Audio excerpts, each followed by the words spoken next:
On the subject of A Puppet to Her Fame, Act 1. Okay, so I've got to get the good line that they just said a second ago, because man, that was a good line that this dude wrote. It was, ooh. So, just real quick, Octavia's dad comes in the room and he's like, when I was younger, I had an unruly dog that would do, that wouldn't follow what any pony told it to do. It would disobey, and it was, it was out of control. He's like, my father told me to get rid of it. So I took it into the backyard and bashed it in the head with a rock. And he's like, I didn't have enough strength to kill it with one blow, and it looked up at me, begging me and asking why. So I hit it again and it died. And then he just goes to leave the room. And Octavia's like, aren't you going to ask me what happened last night? Because she was out partying and stuff. But like she asks him aggressively, and she says, I think she says something about and about the mare that I slept with because she slept with Vinyl, and the dad just stops and he pretty much he says don't test my patience. I loved that dog far more than I love you. And it, or like, I cared about that dog far more than I care about you. And it was so, oof. I care about that dog far more than I care about you. And I bashed its head in and killed it. Whoa, that was savage, man. Terribly good line.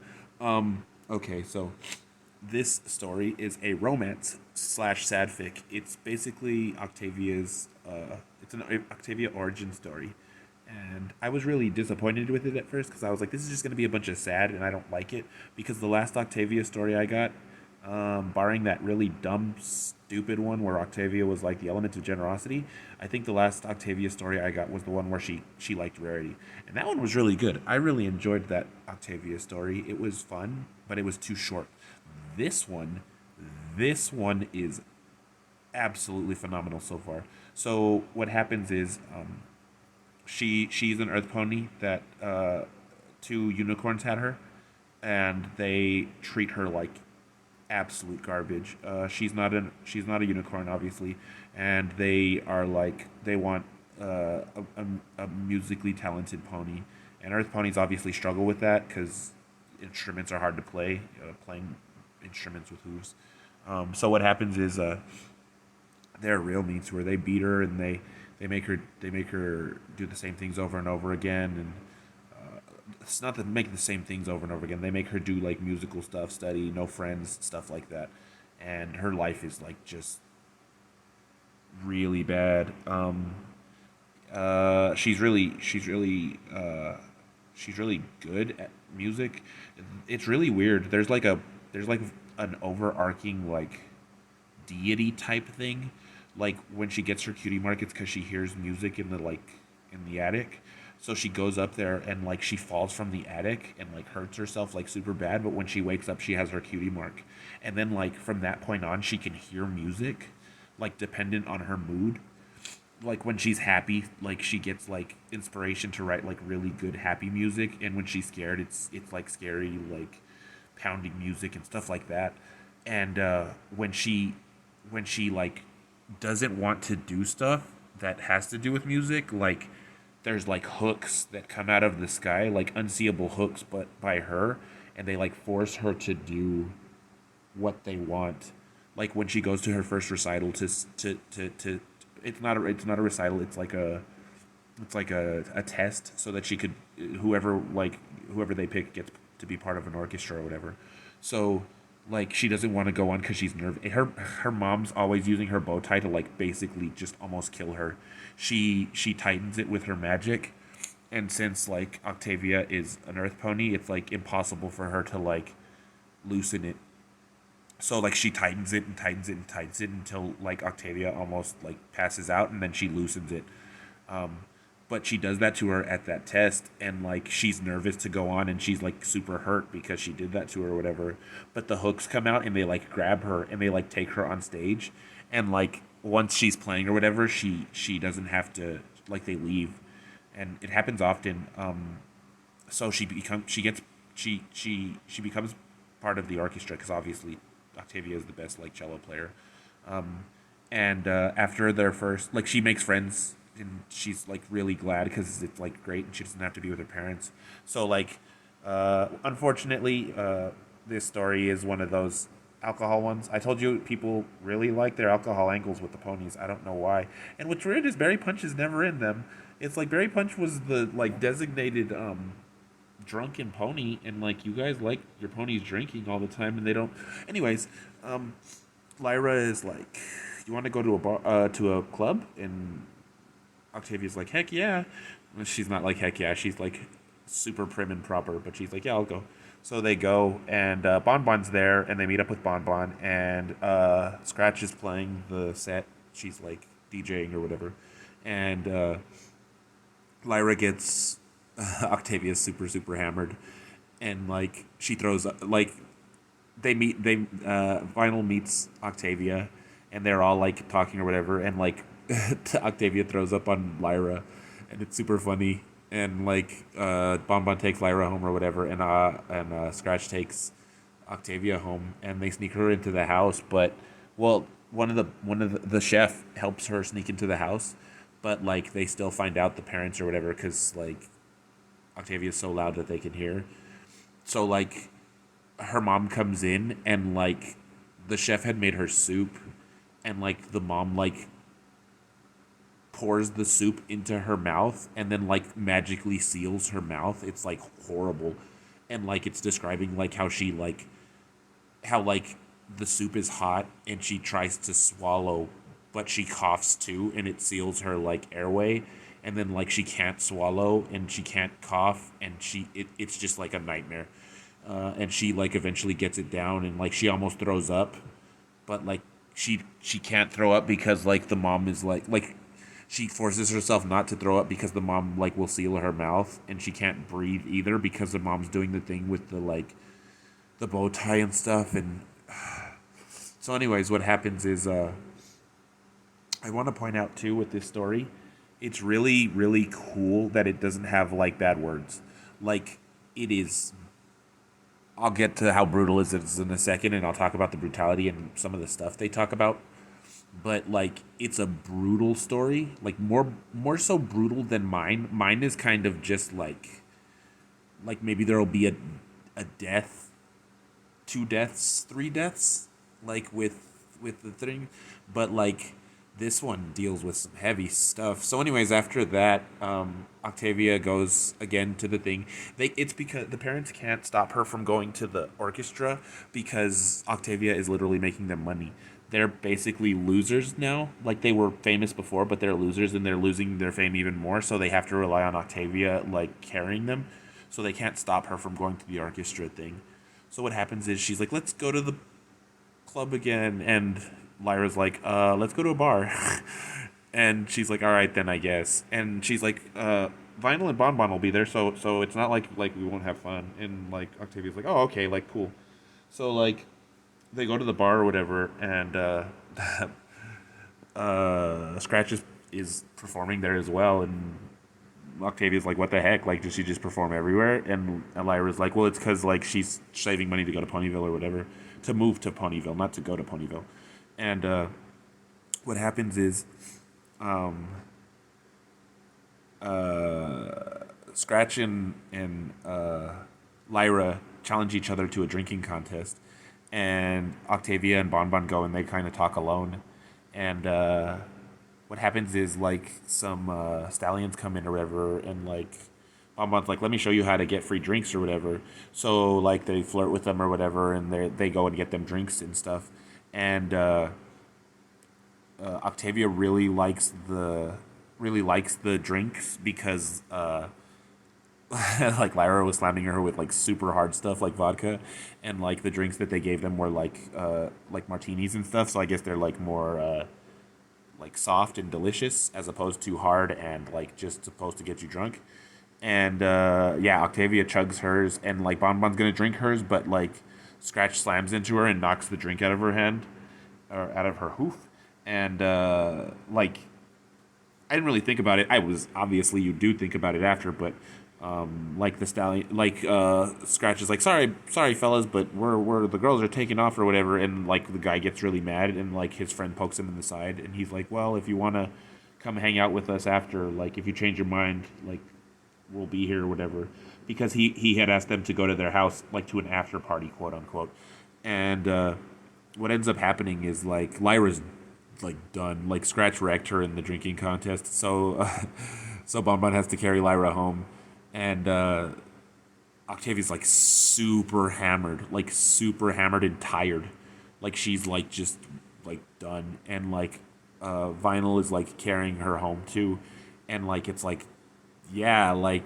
Octavia got roofied, like the stallions like were roofing them to rape them, which is which it makes sense because at the beginning of the story, it's like there are some questionable things in this thing, and like viewer discretion is advised. And I was like, yeah, it's not gonna be that bad. And I was like, okay, there's some questionable things in this story because like what ends up happening is like Octavia's talking about like how her mom treats her and stuff, and like Vinyl like kind of like is like freaked out about it or whatever. So Octavia passes out, and she wakes up in Vinyl's room or whatever, and the like hooks come out like because she's hearing music, and it forces her to like write down the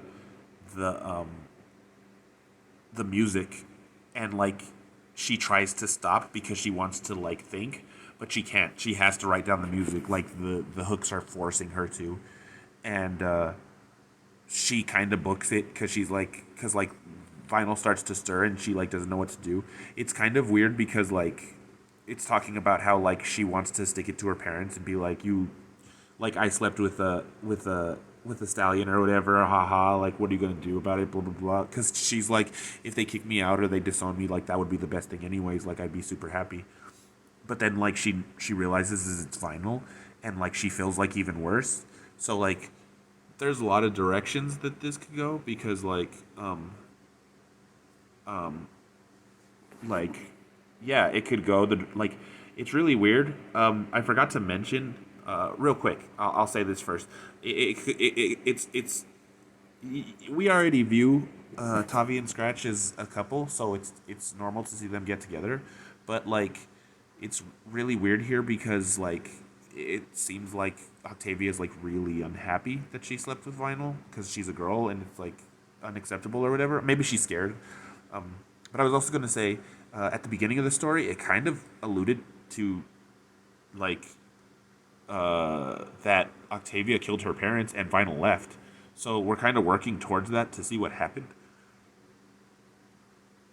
But anyway, she runs and like they're in the slums, they're in the Canterlot slums or whatever, and she runs home, and yeah, then it mentions she's like they probably think I got raped in an alley or something, and like they say raped, and I was just like, oh ho ho, calm down. I don't know when this story was written, but they got some tough stuff, and then like it gets some more stuff because what happens is like that when she gets home, that's when her dad comes in and tells her about the puppy or whatever, and then after that is when her mom comes in, and oh, this scene was like so good. It was like a fight scene from like an action, like obviously it's not Luna versus Chrysalis, but it's like whoa, this is really really good. um like her mom comes in with the bow tie or whatever, and she immediately just straps it on her, and she's choking her, and she's interrogating her. She's like, "Where did you go? What did you do? Where were you?" And like Octavia is being defiant as all heck. Yeah. She's like, I got nailed by. She's like, I got nailed by another mare and stuff, and it's just like, dang, freaking Tommy, calm down. And her mom's getting stupid, like her mom's beating the tar out of her. She's punching her in the face and like in the throat and in the stomach while choking her to death. And like Octavia doesn't care. Like she's like burning Tartarus, and like just her doing her best to like fight like against her. And like then they go to like, oh, I was just like, oh my goodness. And it's like her mom's like, I said I should have had an abortion. I was like, I wanted to have an abortion so badly, but his parents found out and they wouldn't let me have an abortion and blah, blah, blah. And I'm just like, dang, dude, this story is intense as heck. And what happens is like her mom hits her in the back of the head with something, and she blacks out, and that's the end of the first act. And I just gotta say, holy moly, this story right now is like,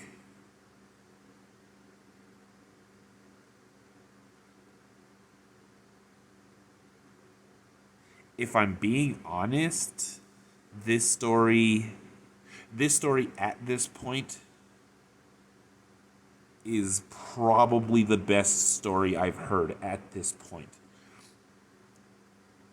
Like, if you consider, we'll say that one act was equivalent to about three chapters, right? 30, 60, 90, like 120 minutes, or 100, an hour and 20 minutes, because it's 30, 60, and then 30 minutes, and then 60 minutes, and then another 30 minutes. It's about, yeah, it's about 100, an hour and a half, three divided by, right?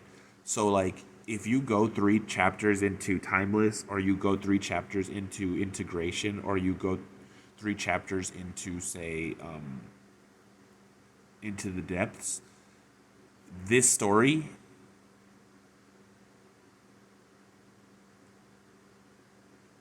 if I were to say the strongest out of the three, honestly, they're all really strong. This is up there. This is competing. I'll say that. I won't say it's better than them yet, but it is competing for one of those top three spots. If this story has a good second act and third act, it could definitely take first spot. This story is really good.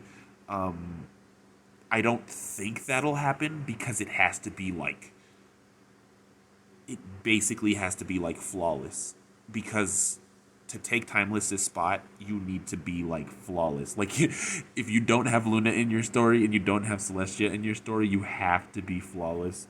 Cause like, not even I guess it wouldn't happen because it's a one shot, but I was gonna say not even Tough Little Pony could dethrone any of the three.